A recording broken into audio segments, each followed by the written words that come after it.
Sa indong mga kahapotan tungkol sa pagninegosyo, magdadara nin kadagdagang impormasyon mapadapit sa mga diretsos nin mga konsumidor, asin mga giya kung paano maging mga responsableng parabakan. Usapang consumer at negosyo, mataon pagnibid sa mga matrayumpong negosyante asin sa mga establishmento de negosyo na may marhayin na kontribusyon sa komunidad. Usapang consumer at negosyo, madadangog na kada aldaw ning Biyernes. Alas 11 sagod alas 12 ng udto, ihahatod sa Indo ka Department of Trade and Industry Regional Office 5.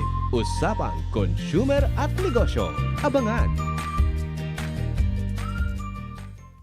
Maray na aga sa bilog na Bicolandia, maray na aga sa satuyang mga ka-consumer. Ngunyan po aldaw na naman ng Biyernes, December 9, 2022. So, tulong piranasan ng aldaw. Gari 14, 15 or 16 days na lang po. Pasko na. Ayan. So, mag-iiribanan kita ngunyan sa laog min sarong oras, alas 11 hanggang alas 12 nin udto. Digdi po sa programang Usapang Consumer at Negosyo. So, pakiulay mi po na ibanan nyo kami sa laom min sarong oras, alas 11 hanggang alas 12. Day po kamon magdiwat ng istasyon. Kasi igwa kitang mga importanteng pag-urulay-ulayan mo na aga, manunungod po sa mga sa mga consumers, no, mga pagirumdom nato sa satuyang mga konsumidor, especially po ngunyan pong maabot na ang Pasko. Syempre dakulon kita mga food preparations, mga pinipreparar na mga menu sa satuyang mga na ihahanda ta sa satuyang Noche Buena. So ngunyan na aga, by the way, inigiraray ang sa indong kaiba digdi sa programang Usapang Consumer at Negosyo, si Bem Romano Berango, sabayan niyo kami ngunyan na aga para magkaigwa kita nin maray na urulay-ulay tungkol po sa tuyang tema ngunyan na aga na iyo po ang food safety. Yan. So, importantihon po ining maray, lalong-lalo na ngunyan na maabot ang Pasko. Sabi ko nga ini ang parang pinakamaugmang season sa laog kan sarong taon.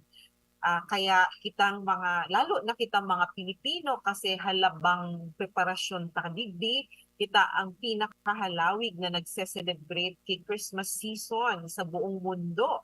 Diba? So, very important ini nga ning magkaigwa kita ki maugmang selebrasyon kang Pasko, iwas kita sa mga peligro manungod sa food like poisoning, mga arog kaini, kung paano kita makaiwas sa mga helang dulot sa maati or bakong safe na pagkaon. Kaya iyan po ang satuyang pag-uurulay-ulayan ngunyan para mamatikta ang tunay na spirit kang Christmas. Ligtas kita sa gabos na mga peligro o disgrasya, no? Okay. So, by the way, nadadamog kita sa 729 kilohertz sa Radio DZGB. So, mga nakaantabay sa tuya sa radio, ayan, 729 kilohertz po. Nadadamog kita. As in, naka-live stream man po kita sa radio, sa DZGB News Online. Na sa muya man po ining sinishare sa muyang DTI Region 5 Bicol Facebook page. Ayan po, ano po. So, sa liwat, igwa kaming text line na pwede po nindong i-text kung igwa po kamo mga issues and concerns. Manunungod po sa satuyang tema, ngunya na aga. Yaon po ang sa muyang text line, 0999-883-1471. Ayan po, ano po. So, dai po kamo magduwa-duwa na ipaabot digdi sa muya para ma-address ang sa inyong mga kahapotan, mga issues and concerns. Diyan po sa 0999-8831-471. Ano po? Okay, iniimbitahan niyo po kamo na makisumaro sa samuyang ano yan, ulay-ulay ngonya na aga. Ano po, para medyo participative kita habang kami po ay nagaulay kan sa tuyang magiging bisita ko yan, pwede po kamo magpahayag kan sa indong mga gustong i-raise po sa samuyang programa asin sa samuyang opisina na din, no? Okay. So ngunya na aga, kaiba ta sa tuyang programa si Miss Suset Buenaventura po. Siya po ang samuyang saro sa mga Senior Trade and Industry Development Specialist digdi po sa DTI Regional Office 5. Welcome to Usapang Consumer at Negosyo, Miss Susie. Ma'am Susie, maray na aga, bation tapuan sa tuyang mga paradangog. Hello guys, hello Bem. Para sa mga nagdadangog sa tuya dito sa Usapang Consumer at Negosyo sa DZGB, maray na aga po sa Indogabos. Ayan, okay. Ma'am Susie, kasubago na banggit ko sa kuyang introduction, kung guraano ka-importante ang food safety. Lalong-lalo na ngunyan na paabot ang Pasko. Dakulong kita mga preparar na mga pagkaon na sa tuyang ihahanda, sa tuyang Noche Buena. So kaipuhan talagang maaraman kan sa tuyang mga para antabay, lalong-lalo na sa mga ka-consumer na grabe talaga ang kinakaipuhan na maaraman ninda ining tungkol sa food safety. Ano po? Susie, pwede mo ba sindang tawan background kung paano ta ini parang kita baga sa Department of Trade and Industry nagpo-promote kita kaini, no? We are promoting food safety kasi igwa kita mga clients na into food.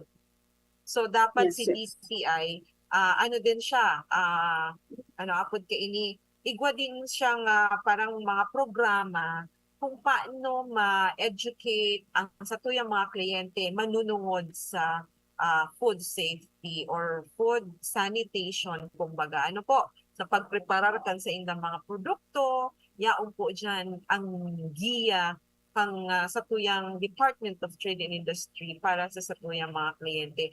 Tapos, syempre, mamaya, i-relate ta ini sa pangungonsumo. Syempre, Ma'am Susie. So, Ma'am Susie, please go ahead. Ano po ining mga pinagsasagibutang mga interventions?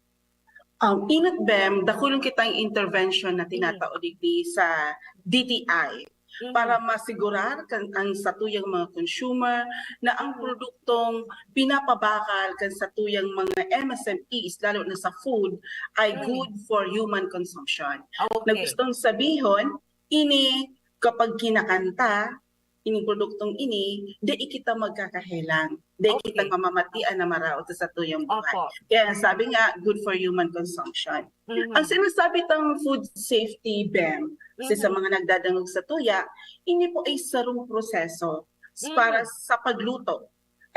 Na ang kuminsan kasi ang iba, pag sabi nilang food safety, habang nagluluto ka lang. Pero ang alalahanan ta na ang food safety po na sa pagluto, nagpupuon siya sa pagpuon pa lang pagbakal kan raw materials nalulutoon. Hanggang sa matapos kitang magluto, hanggang sa maiserbita ang satuyang niluto sa satuyang mga consumers. Opo. So yun ang food safety.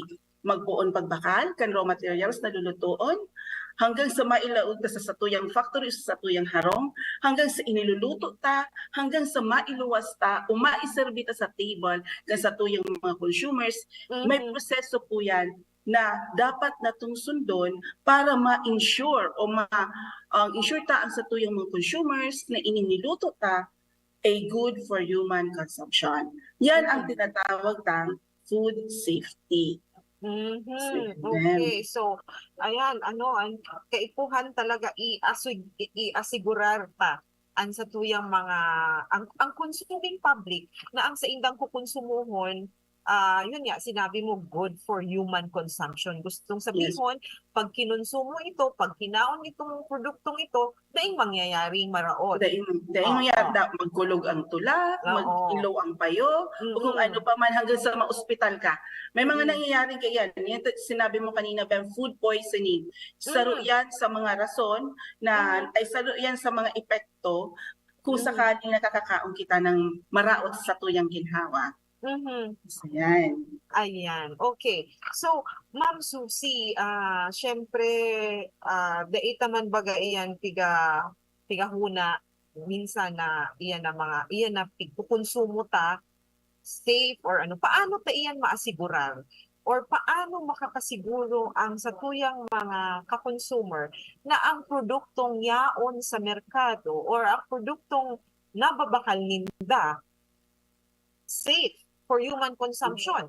Ano ang mga pwedeng mga sinyales or ano ang mga dapat nindang hilingon sa sarong food product para ma-assure sinda na safe iyan, di ba? Siyempre, dapat sa parang through visual examination of the product. Siyempre, kadaklan ng food product, nakapack iyan eh. May packaging iyan, no? So, ano ang mga dapat nindang maaraman or ano ang mga dapat nindang hilingon diyan sa produktong iyan by just visually inspecting or evaluating it? Ano po, Ma'am Susie? Inot, Bem, dito sa mga grocery stores, nakulat ng grocery stores, ang mga nandyan na produkto na food, sigurado yan na may lisensya yan.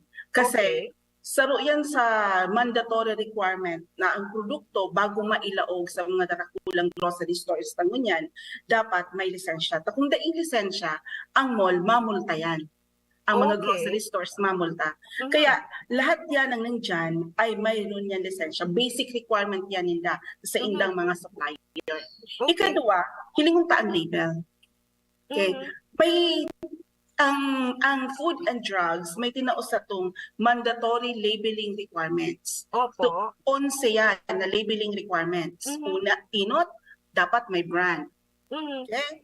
Ikadwa, may product name. Okay? Ikatulo, may net weight. Pang-apat, may nutritional facts. May storage condition, may ingredients, may allergen, nakalagay dyan kung halimbawa yung mga ingredients duman na ikinaaginda ay pwedeng maka-allergy, dapat may allergen yan, may lot number, may expiration date, may cooking instruction or how to use, and the name and address of manufacturer.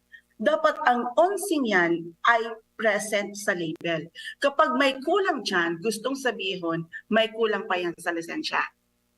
Kasi, dai ang sarong produkto makakapasar o magkakaigwaling lisensya kung dai kakainin onsing labeling requirements. Saro yan sa mga requirements. So, through visual pa lang, duman sa label sa tuyang mga produkto, hilingon ta kaagad ining onsing labeling requirements. Lalo na kung nagpapakal kita sa luwas.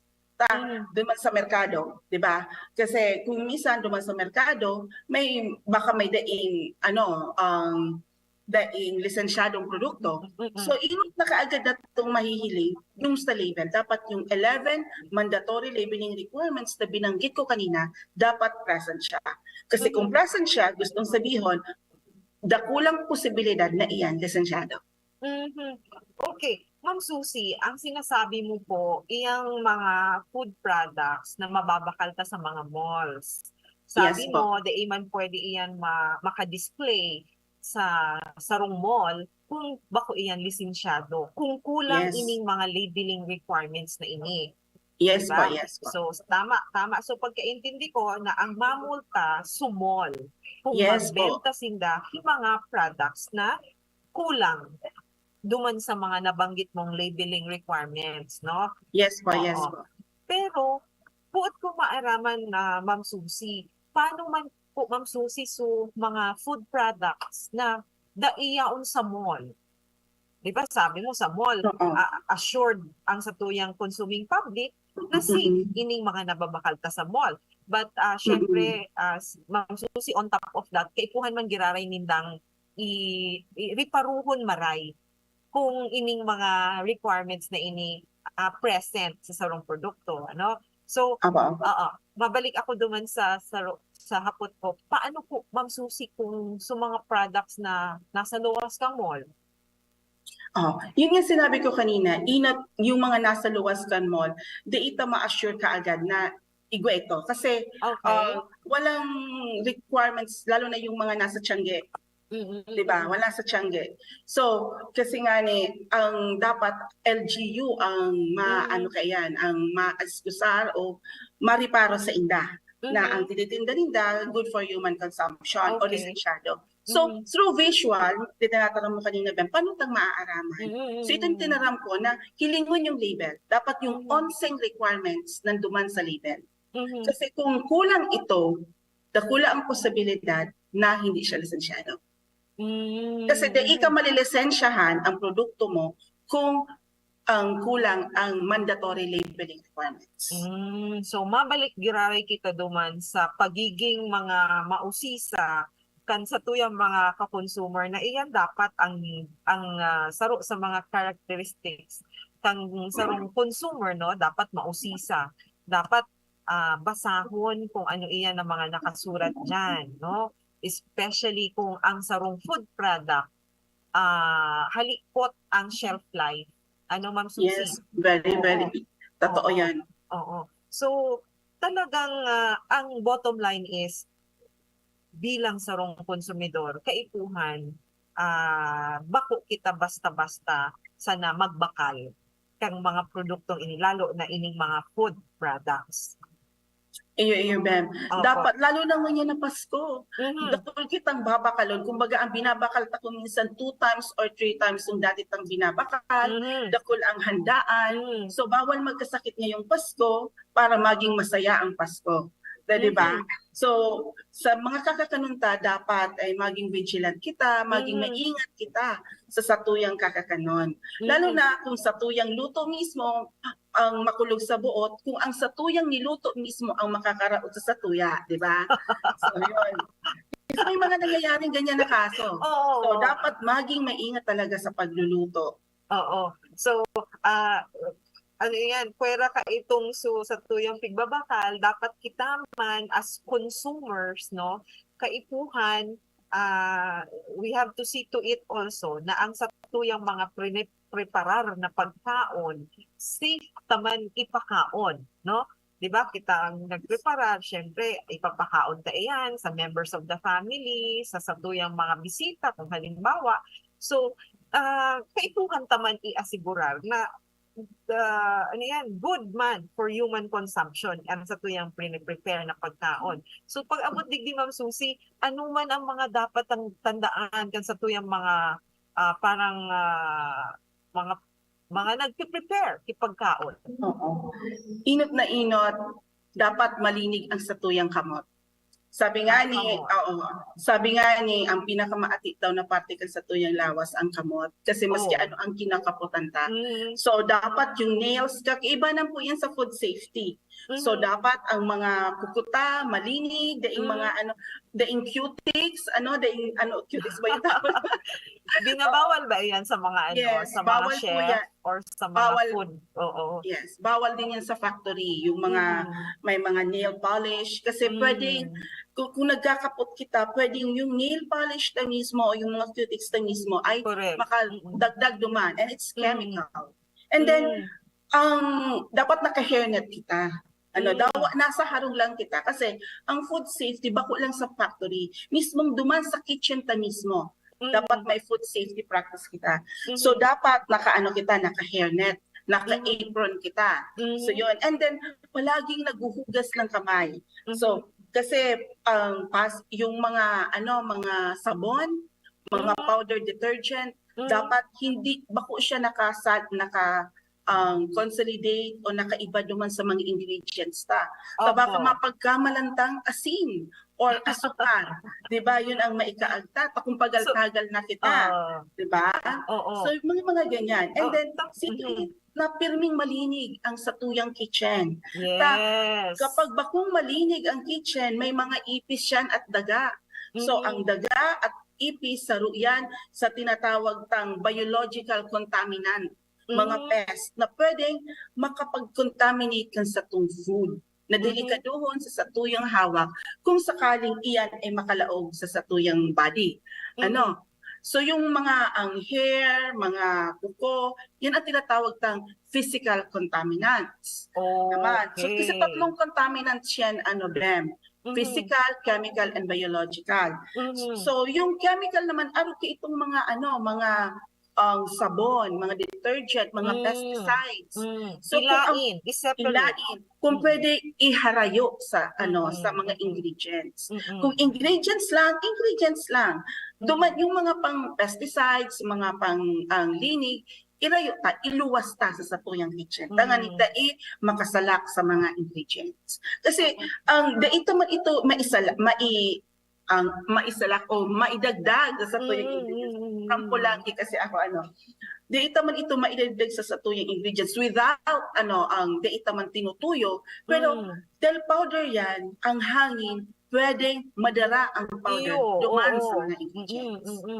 Pwedeng maski dito man masalak pero suparong, amoy, no? Yes. So amoy nung sabon or kung anong chemical man ang nakarani sa satuyang mga ingredients na gagamiton, medyo may factor, may effect din, no? So kaipuhan talaga i-separate itong mga separate siya. chemicals.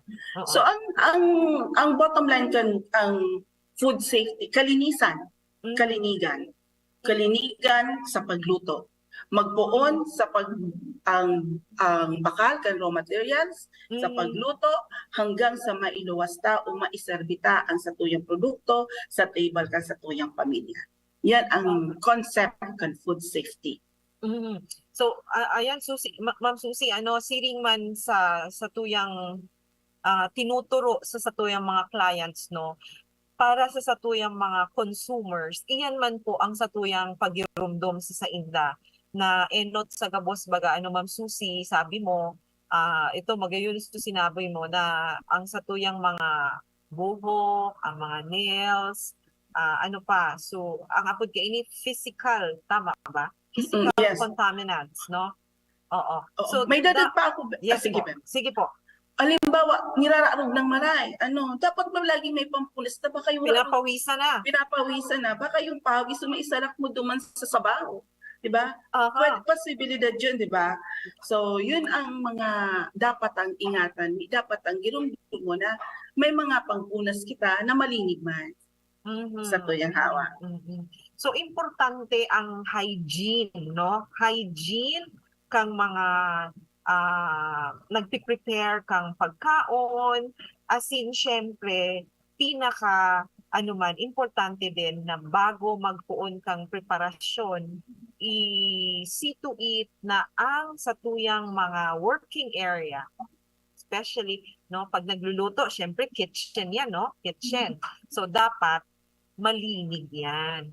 Malinig, no? Sabi baga nga ni Ma'am Susi kang may kasabihan na pag nahiling mong malinig ang kitchen, iyan magre-reflect kung gura naman ka linig ang may-ari kang kitchen, no? Physically, dapat talaga iyan ang satuyang importanteng i-assure na malinig ang kusina. Sabi ni Susi Kasubago, ni Ma'am Susi, igwang mga contaminants, iba-ibang klaseng contaminants, no? So physical, so chemical, so biological. Ano ito mga biological, Ma'am Susi? Ito yung mga pest. Okay. Ito sinasabi kang mga ipis, mga rats, na pwedeng contaminate sa tuyong produkto. So dapat regular din ang paglinig sa satuyang mga kitchen. Kasi 'di ba, pag ang kitchen baga syempre yaon diyan sa mga iba-ibang tarong. Especially halimbawa kung may sira, may karni, ang mga pests, iyan pag may sira, yaon dyan sa mga langaw, sa mga So, dapat, after mo gamit kang kitchen, see to it na linig tulos para daina magdakon ining mga pests na inaapunta pa lang ining mga biological contaminants, no? Actually, Bem, ang food Okay. safety, ina-advise na maglinig kita before and after And the after, process. yes. Opo. Before and after. Mhm. Okay. So, iyan po ang maray na pagirumdum sa satuya ngunyan bago kita habang nagpe-prepare kita kan satuyang paabuton na Pasko, dayaon dyan so mga kadakol na mga food preparations. Lalong-lalo na sa mga sweets, no, mga iba-ibang klaseng dessert, mga iba-ibang klaseng menu, dish, no? Yan talaga dyan. Dakulon talaga busy kita. So, bago kita maging busy sa pagpreparar ka iyan, ipreparar tango na sa tuyang working area para Tama. safe ang sa tuyang bilog na pamilya. Kung iyan man ipapabakal pa, safe ang sa tuyang mga customers. No, Ma'am Susie? Yes po, lalo na Bem yung mga entrepreneur na aspiring entrepreneur na nagluluto lang sila ng mga cakes, mga leche plan, ipapabakal sa mga katani na harong o sa mga friends nila. So, ina-advise na sila na mag-observe ng food safety. Opo. Kasi ito yung makakonsume kaagad na produkto, mga sweets, 'di ba? Kung minsan iba magpapabakal ki salad, 'di ba, mga karne. So dapat po i-observe ta ang food safety para yung di man kita makadisgrasya sa satuyang mga customers para maging maugma ang bako lang ang Pasko Yes. nindo ta kumita ka mo o hindi pati yung mga customer na pinabakalan ta na di man magkikilang. Okay. Oo. Ma'am Susie, na-mention mo itong mga desserts, mga salad, mga leche flan. Ining mga salad, no? Diba? Ang ingredients ka ini, milk, cream. Ining mga ingredients na ini, delikado ini, Ma'am Susie. Kung dai kita magbasa kang mga labels kaining mga gatas, kondensada, so mga ginagamit na sa pag-prepare kaining mga dessert, no, mga sweets. Ini Ma'am Susie saro sa mga delikadong mga produkto na dapat hilingon ninda Ma'am Susie. So Expiration. Yes. Oo. Very important. Lalo paggatas. No? Oo. Kasi Bem, ang gatas, yan ang sa FDA, ang kategory kan FDA sa gatas ay high risk. Opo, So yan. delikaduhan talaga siya. So tama ka duman na delikado ang actually kapag nag-apply ka ng lisensya sa gatas, haloy ang proseso. High risk ang kategory niya.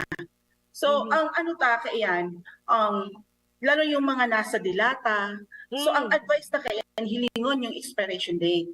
Kapag nahilingin do expired na, dahil na po kita, halimbawa January December 9 ang expiration, ngunya na aldaw. Hanggang ngunyan, pwede tapayan. Pero sa kinaagahan, dahil na pwede. Dahil po kita maniwala na may 30 days pang grace period. Kaya nga ni-expired Diba? Kasi yun na nadadangog ko, pwede pa ngayon 30 days may grace period. No. Pag sinabi tang expired na po yan sa pagkahan. Ano po? So lalo na ngayon may mga sales, may mga buy one take one. Hilingon pa po 'yan ang maging observant po kita sa label kan mga expiration kasi kung minsan mga 1 week or 2 weeks or 1 month na lang 'yan. Dito man tinataram nagabos na sales araw kay 'yan. May mga may mga entrepreneur or may mga MSMEs na talagang nagtatauman for social cause na bawasan ang kanilang produkto para maitaon yung mura, makatabang sa mga konsumidores. Pero ang iba naman, sinisale yan kasi madali nang ma-expired. Pero hanggat hindi yan nag-aabot sa expiration date, pwede pa po yan kakanon. Kasi nag-agi man yan sa gabos na test. Araminda kung hanggang kinano lang pwede. Pero pag tapos na ang expiration date, pag nailing na mo na lampas na sa date, diin na pwede. So yun po ang Oo. dapat ang aramo ang maging vigilant kita sa aruga yan. Ma'am Susie, na-mention mo kaso bago sa mga dilata. No? Pag abot sa mga dilata, Ma'am Susie, igo kitang gustong ipagirumdom sa ng mga ka-consumer pag abot sa mga dilata. Kasi, di ba, Ma'am Susie, dapat pag dilata ang produkto, dapat itong may mga dents, no? May mga dents, no? Dapat daita na ito kwaon. Daita na ito Yan, yan, yan. bakalon. Tama ba? Eh, Oo. yung mga Ano ba ang ako dyan? May mga dents na parang ganon.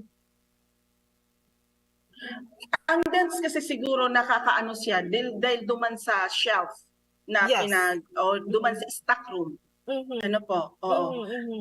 Kung ako So, ang mabakal, Mhm. kasi nagka-igway siya ng dance kasi hindi maganda yung pinag-istakan niya o yung Yes. shelf. Correct. So, ibig sabihin, pwedeng, posible, o dakula ang Mhm. posibilidad na maka-apekto ito sa expiration. Correct. Pwedeng shorten yung Mhm. shelf life ng produkto. Mhm. So, it's advisable na huwag na siyang bilhin. Oo. Para sa akin, for the Correct. safety, kasi Mhm. baka hindi ko sinasabi na pwede pa, kasi baka mamaya may masira. Kasi sabihan niya na narinig natin sa DZGB.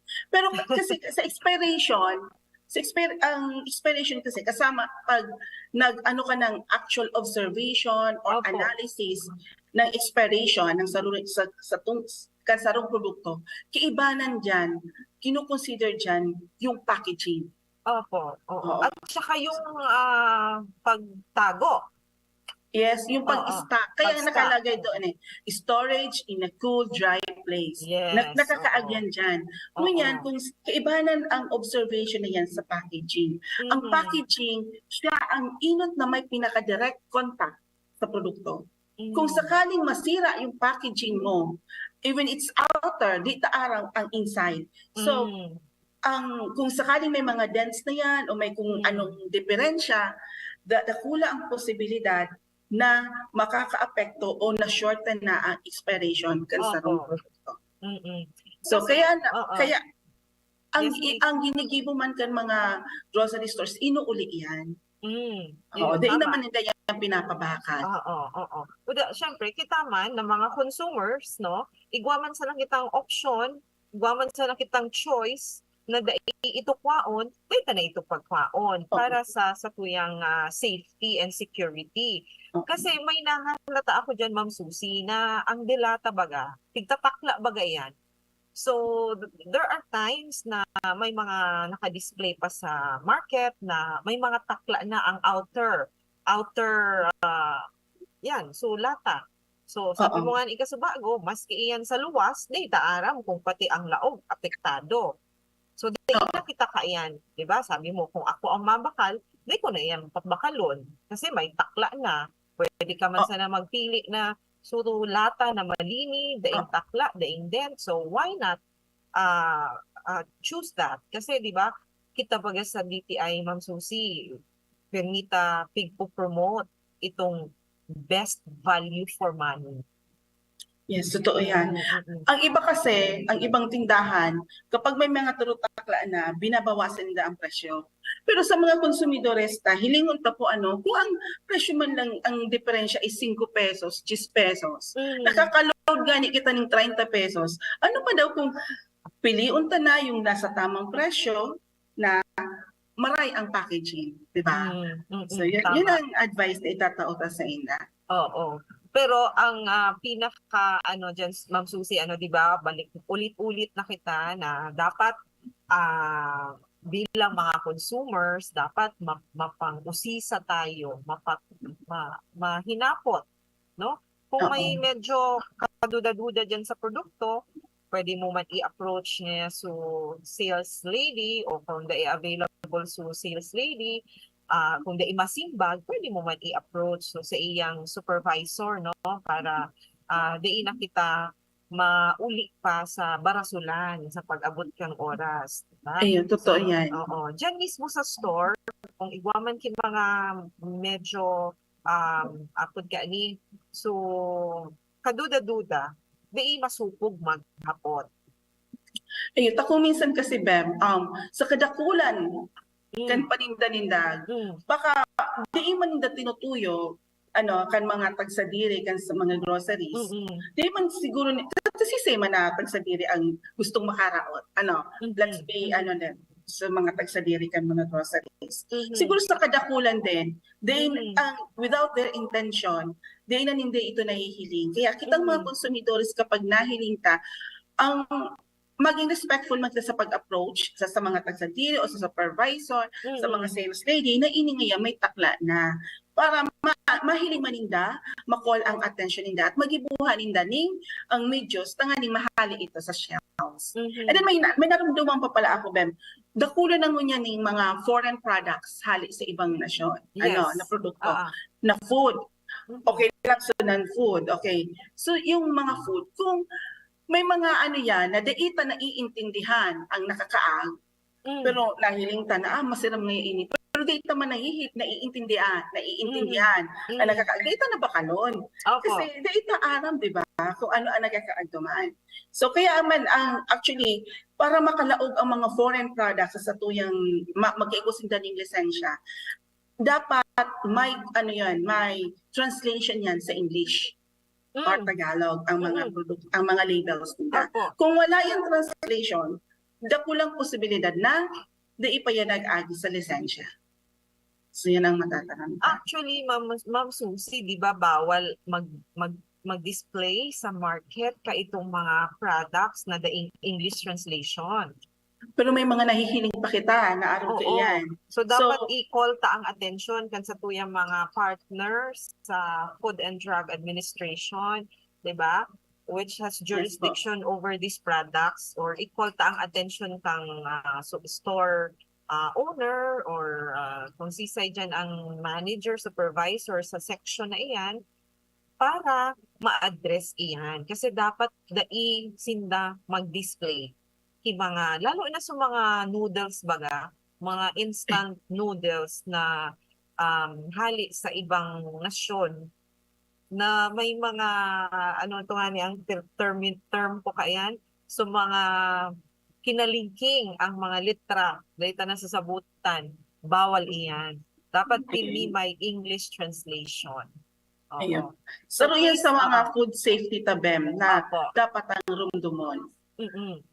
Kasi kung magreklamo kita, halimbawa may nangyari sa to, nagpulog sa tulak or what, tapos ito ang kinaunta, itong noodles na halimbawa mga Chinese characters or kung ano man ang mga characters yan na dai maintindihan kang isarong Filipino consumer. Paano kita makareklamo? Kasi syempre pag reklamo ta, una ta ngayon binakal mo yan na dahil mo man nasabutan kung ano yan mga nakasulat dyan. So parang igwa man kitang parang pagkukulang sa parte ta. So bilang mga vigilant consumers, dapat maging apod ka ini, so gari baga iya na ang contribution taman para dai na magdakol pa suma-apektahan kung igwaman iyan kung ano man na something dyan sa produkto iyan. Tama po ba? Yes po, tama, Bem. And then, may idadagdag pa ako, Bem, narumduman ko yung tinara mo kaninang mga salads. Yes. Dakulong kasi sa to na kayang magbakal isang tube ng mayonnaise. Yes. So, nagbabakal sinda sa market ng kilo-kilong mayonnaise. Kilo-kilo? Oo, ang ginigibo yung sarong tube ng mayonnaise, ang binubuksan yan kantindera, and then, ang nagkukuha sila, kinikilo-kilo nila yan. So maging vigilant po kita sa mga consumers, dito man tinataram na bako na itong marhay. Pero maging vigilant. May risk, Ma'am Susie? May risk yan. Kasi ang shelf life kan sarong produkto na shorten yan once na binuksan mo na. Buda sa pa ang ano ko diyan is, ang concern ko diyan is parang so ito ba ang pag-transfer? Paano ba? 'Di ba? Pag-transfer, halimbawa, kung nasa dakulaon na container, mabakal ka sa kilo, ita-transfer sa kung saan, sa plastic minsan, 'di ba? Sa plastic ng yellow. Oo, sa plastic. Oo. Na kung isipon, so plastic, bako ito parang Di taaram kung malinis siya o dai. Sarap pa ang plastic baga, Ma'am Susie, di ba? Data na yan masyado biga patronized. I mean, so may mga klase baga ki plastic na bakong healthy, bakong safe. Opo. Bako siyang food grade. Yeah, tama. Oo. So, Lalo na Ma'am Susie kung minsan baga nagbabarakal kita diyan sa mga food sa mga lunch mga meals diyan sa mga food stalls or sa mga karinderya, mabakal nga kita ki ulam sabaw mainit pero linaag sa plastic. Ayun po, oo. So, ang iyang mga practice niyan, kung minsan kasi di ito na siya alugayan mga kilo-kilo, kung yan lang ang kaya kang bulsa. Diba? Pero may option. May option naman. Mas maganda siguro kung magdara na lang ka muna sa dirinindong kaaganan. Bote. And then, container. sa mga nagpapabakal man, ito na siguro ikaag sa plastic muna habang dahil nagbabakal.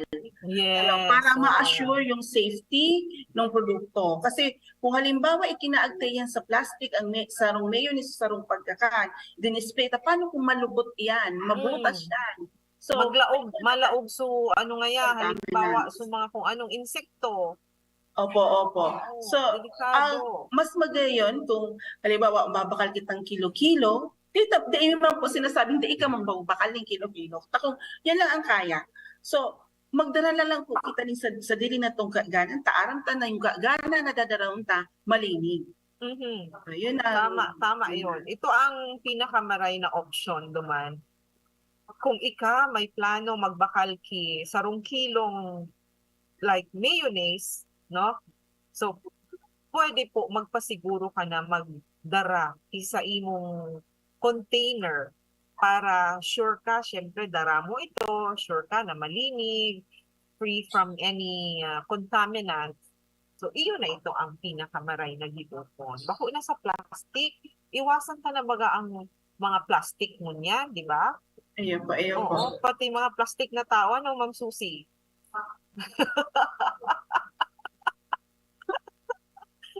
So, iwasan ta na magamit ni plastic. Yun ang pinakadapat iwasan. Kung pwede, so mga used no, na mga bottles na igwa kita, yun na ito ang sa tuyang lalagan, kang babahalon ta na tingi-tingi, ano po. Ayun po. Okay. So, Ma'am Susie, igo kitang inaapod na mga, itong na-mention ta na nga ni Kasubago, so mga principles of food safety, although siguro ita masyado na enumerate. Pwede daw tabi, Ma'am Susie, i-enumerate mo saro-saro. Okay. May inaapod kitang 5 prinsipyo ng food safety. Sa inot, yung maprebentar ta na makontaminate ang satuyang produkto ng mga bakterya. Na pwedeng makaraot sa tuya. Actually sa English tinatawag tayong pathogens. So, iyan ang sarong prinsipyo kan food safety na maiwasan tang makontaminate ang satuyang pagkakan para maiwasan na maghilang kita. Okay? And then, isipararta ang mga raw and cooked foods. Kasi kapag pinagsabay tayan yung raw and cooked foods, makukontaminate ang satuyang cooked foods. Okay. Okay, yan. And then, yung cooked food dapat na sa tamang temperatura habang nagluluto kita. Hindi kaya baga kung minsan, hilaw pa ngaya yung karne.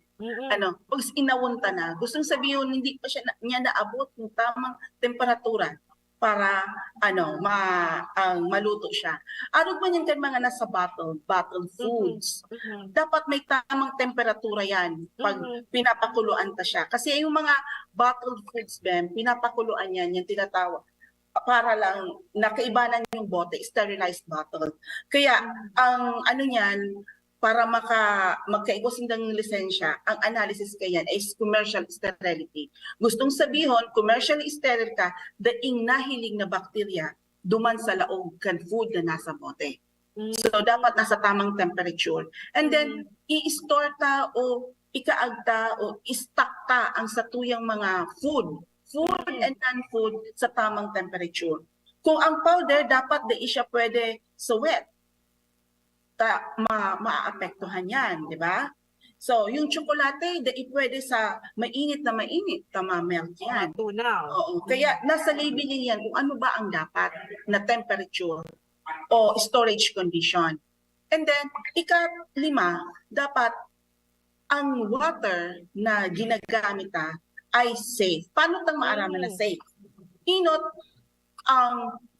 kung ang sa gripo kung may lisensya ang munisipyo, kasi naaraman yan kung may lisensya o ang munisipyo duman sa ang water na ginagamit sigurado na safe yan. Pero since dakulo na rin na contaminants ninyan ang satuyang tubig, nagbabakal na baga kita sa mga water station ng tubig para sigurado na malinig ang satuyang tubig na gagamiton. Sarag kaya di kita gamit sa deep well, sa bomba, kasi di ita ma-assure kung malinig yan o bako. Lalo na kung ang bombang ginagamit harani sa CR. So, ang importante yun ang tubig. So, yan ang 5 prinsipyo. Oo. Except siguro, Ma'am Susie, kung sa tubig duman sa deep well, nag-agi sa piga-test baga yan kung safe, no? Yes po. Ang mga Yes. tubig na hali sa deep well, igwang mga tests na pigigibo ka yan ang sa tuyang mga partners, no? Sa LGU. Oh, yes, opo. Kung safe siya. Yun ang tinaram ko kanina, Pem, na kung may lisensya ang munisipyo duman sa tubig o gusto sabihin na ipa-analyze ninda yan. Ibig sabihin, malinig yung tubig. Pwede tang gamitan siya. So yun yan. Pero kasi once lang naman sila, minsan lang, sa sarong taon, pero minsan lang sila nagpapa-analyze.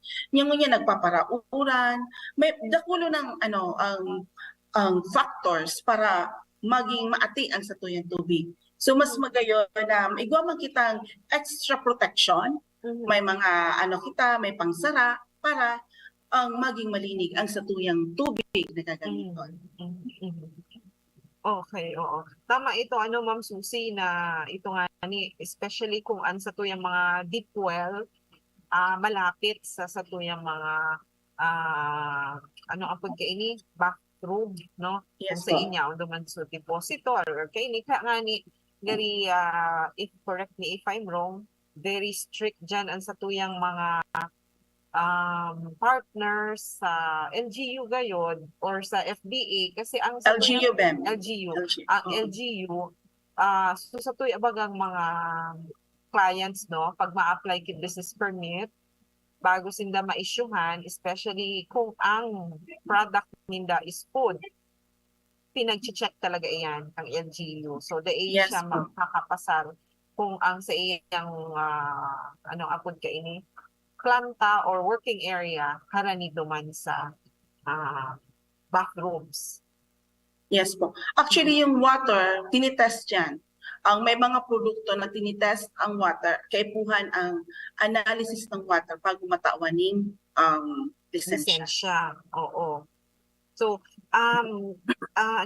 sa parte kang Department of Trade and Industry, Ma'am Susie, syempre, igbabaga kitang mga clients na into food, So, Yes. ini sa mga interventions na like we are coordinating sa satuyang mga iba pang mga agency, mga national government agencies na pwede tang katuwang sa pag-promote kaining food safety para talagang ma-assure na ang mga produkto kan sa tuyang mga kliyente safe, no? Ano ang mga ginigibutang mga programa dito, Ma'am Susie?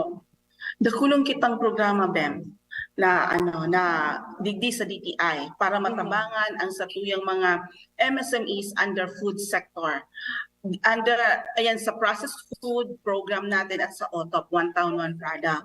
So, may igwa kitang tinatawag na link on licensing through innovation networking, and collaboration. Tulong agency ang nagtarabang para mai-assist ang satuyang mga MSMEs under food sector na matawan sindang lisensya. Ini ang DOST, FDA, at DTI. So ang DOST nagtatabang sa satuyang mga MSMEs na mai-analyze laboratory analysis ang kanilang mga produkto. Ang FDA naman nagtataon sa ning technical advice para magibuta ning smooth o mai-apply ta ang satuyang mga MSMEs ning mga lisensya kagaya ng FDA, LTO, License to Operate, and Certificate of Product Registration. Kaya ito kaya, BEM, ang minimum requirement is FDA, LTO lang, License to Operate. Gustong sabihin na kapasar ang kanilang ang sa indang production area sa standard ket FDA. Pero ngunyan, ang minimum requirement na para makalaog sa mga leading grocery stores na ay CPR, Certificate of Product Registration. Bako na lang LTO, kundi dapat yung produkto mismo lisensyado. So iyon ang double time kita, triple time nga ni ang DTI para maipalisensya ang satuyang mga ang produkto ta sa FDA. So ang mga ginibutang mga steps inot pinagcapacitate ta ang satuyang mga staff mismo. Sa bilog na taon mahal kita ki DOST or FDA ning speaker. Dapat kita mismo aram ta kung ano ang food safety, paano magpalisensya. And then nung aram ta na, nung na-capacity ta na sa tuyang mga staff, sinda na mismo, yung mga staff ta na mismo ang nagka-capacitate sa satuyang mga MSMEs. And then, kita mismo nag-subsidize kita ng mga gastos para malisensya yan. So, pinapa-improve ta ang sa indang mga label, sa importante, pinapa-analyze ta ang sa indang mga produkto hanggang sa mai-upload ta yan sa e-portal ng FDA, hanggang sa mapalisensyahan ta sinda. So, yun. Hanggang ang makakahinder yan sa pag-market kan sa indang produkto sa ang domestic and global market kundi isinda ka ini. Mga lisensya. Okay, so dakulaon na bagay na talagang mai-assist ini sa tuyang mga clients na into food, no? Maiparehistro sinda sa Food and Drug Administration. Ano nga niya ang pigi-issue, Ma'am Susie? So, license to operate. Ang lisensya yan, yeah. Lisensya yan kan sa indang production area. Okay, so bako iyan LTO na Land Transportation Office. License to operate. Okay. And then CPR, Certificate of Product Registration, lisensya ang produkto mismo. Okay, oo. So, iyan ang saro sa na yan, no? Sa satuyang mga mga interventions when we are talking about food safety. Yes po, yes. Parang ma-lessen na din so burden kan sa tuyang mga clients na into food, no? Yes. We are parang igwa kitang apod kay ini equity, no? Yes po, igwa kita. Actually, ini mga lisensya yung ini-BEM, ini ang output ng food safety. Opo. Oo, tama. Tapos, pag igwa na sindang LTO, License to Operate, from the Food and Drug Administration, pwede na sinda mag-display sa mga malls. Tama? Actually, BEM, ang minimum requirement yun kan FDA is CPR, yung Certificate of Product Registration. So that's on top of the LTO? Yes po. Inot ang LTO, sunod ang License to Operate, sunod CPR. So, pwedeng mag-display sa market kung wala pang CPR? Yes po.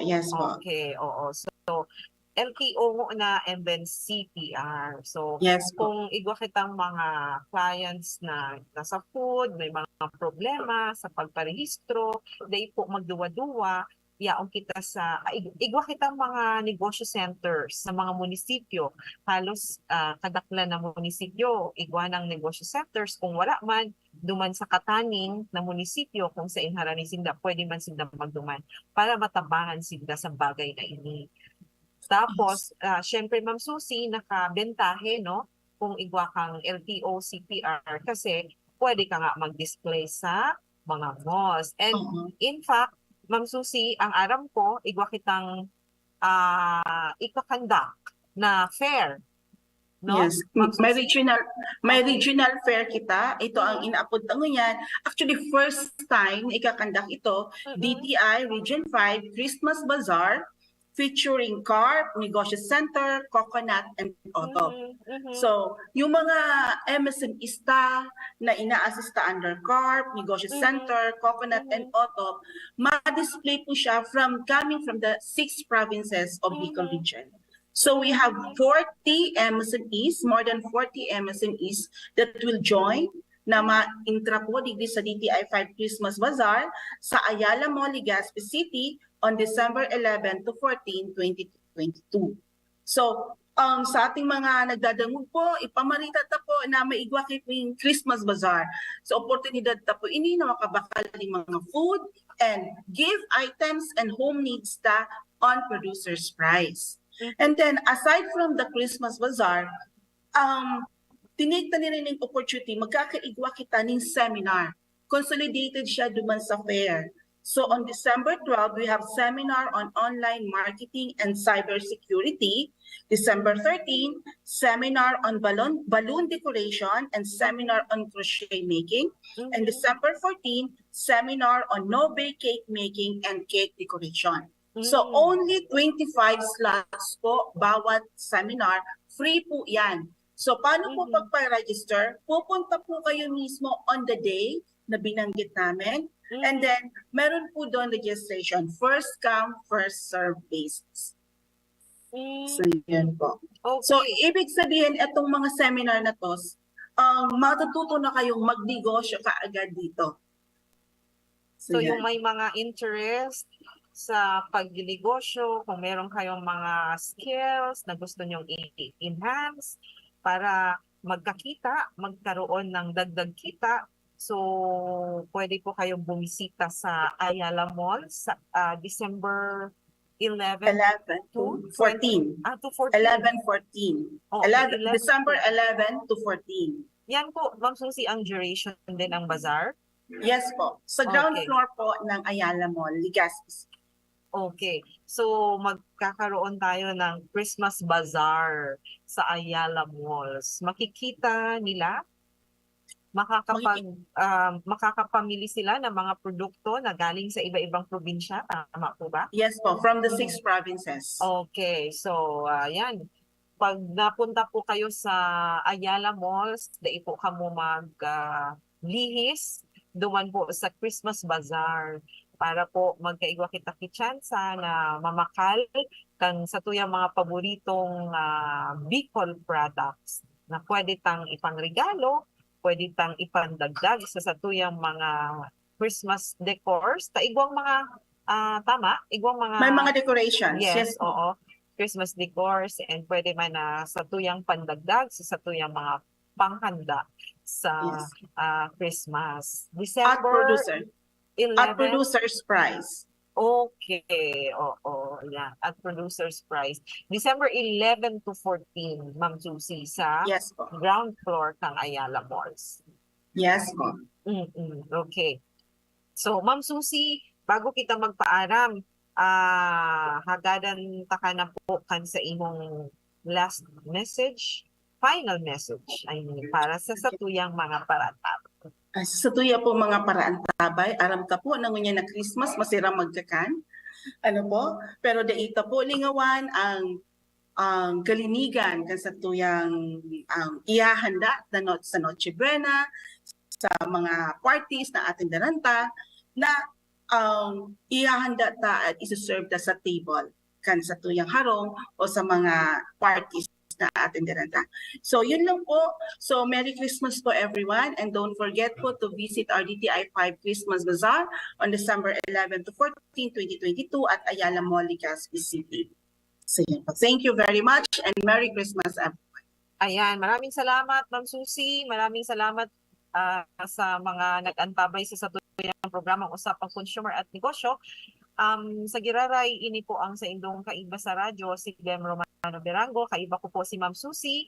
na girumdum sa tuya sa tuyang mga dapat rumdumon kung paano kita maging ligtas sa pagselebrar kang Christmas season sa paagi kang sa tuyang mga kan sa tuyang ligtas na pag-prepare kang food buda man so pangyurumdum ta sa pagpamamakal kinang food products. So again maray na aga. Happy birthday pala sa kuyang amigo si Memlo Sakayan. Happy birthday. Pinapag-greet niya. Nagpapag-greet siya din sa program. Happy birthday, Memlo. Salamat. Happy birthday po. Salamat sa mga nag-antabay. Maray na unto po sa Indogabos. See you next week.